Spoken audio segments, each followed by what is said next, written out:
An upcoming project on Woodcademy TV requires curved drawer fronts in solid walnut.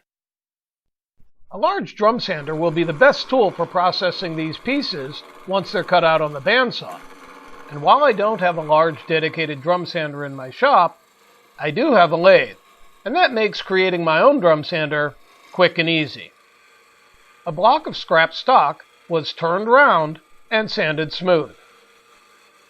Neither the material nor the diameter are particularly important here. I'm just creating a drum. Cloth-backed sanding roll from TwoSand.com is ideal for this purpose. One end of the sanding roll is taped towards one end of the drum, then wrapped in a spiral along the length of the drum.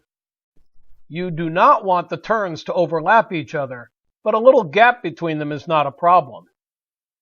And it's not necessary to wrap the entire drum. I'm just covering enough to do the work at hand. Once it's fully wrapped, the trailing end of the roll can also be taped to the drum. Since this is a temporary setup, I don't need anything more elaborate than just painter's tape that I happen to have in the shop. Just a couple of turns around the drum to hold everything in place while I work.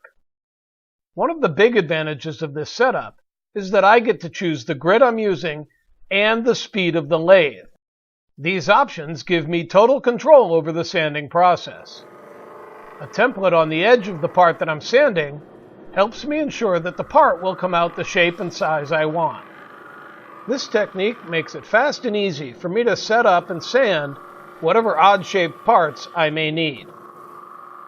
You can build your skills with more great techniques like this by watching our Woodcademy TV show on Amazon Prime and by following the blog at TwoSand.com.